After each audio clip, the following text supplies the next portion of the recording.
السلام علیکم ورحمۃ اللہ۔ ارشد اور امجد دو بھائی تھے، دونوں اپنے ماں باپ کے ساتھ گاؤں میں رہتے تھے۔ اگرچہ وہ غریب تھے لیکن وقت اچھا گزر رہا تھا۔ غربت کے باوجود ماں اپنے بچوں کا بہت خیال رکھتی تھی۔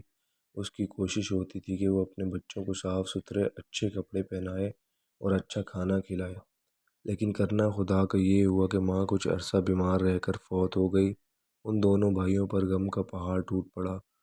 ان کے ابو اور چچا وغیرہ ان کا خیال کرنے لگے، لیکن ماں کی کمی انہیں بہت محسوس ہوتی تھی اور اب گاؤں میں ان کا دل نہیں لگتا تھا۔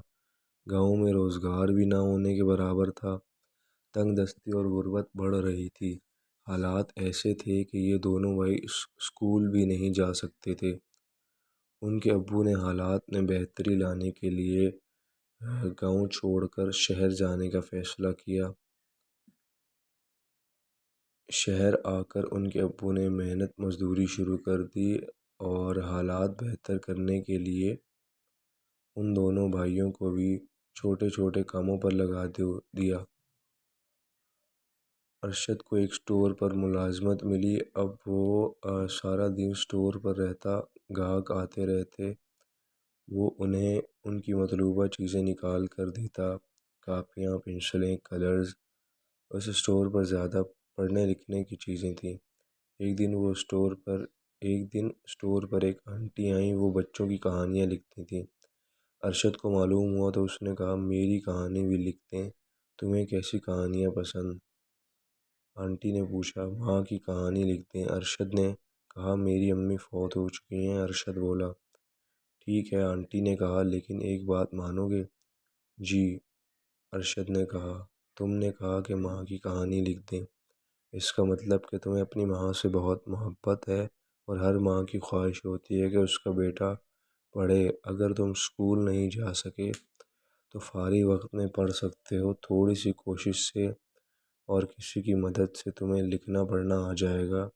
اس طرح تمہیں کہانیاں پڑھنی آ جائیں گی، اچھائی اور برائی کا پتہ چلے گا، کیونکہ تعلیم ہی اچھی زندگی گزارنے کا طریقہ بتاتی ہے۔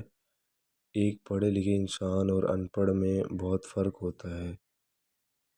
بہت سے ایسے بچوں کی مثالیں موجود ہیں جو چھوٹی عمر اسکول نہیں جا سکتے، لیکن جب انہیں تعلیم کی اہمیت کا احساس ہوا تو انہوں نے پڑھنا شروع کر دیا۔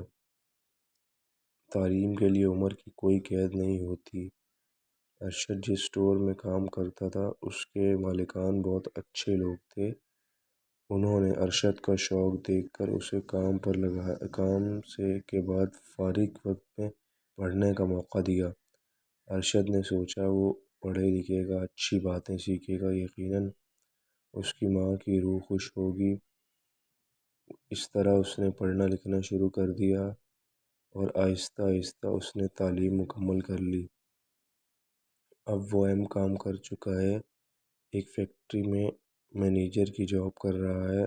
آج بھی وہ اس خاتون کو یاد کرتا ہے جس نے اسے نصیحت کی، اور بات اس کے دل میں اتر گئی۔ اس طرح اس نے تعلیم کا سلسلہ شروع کیا اور آج ایک باوقار زندگی گزار رہا ہے۔ تو اگر آپ کو یہ ویڈیو پسند آئی ہے تو چینل کو سبسکرائب کر دیں۔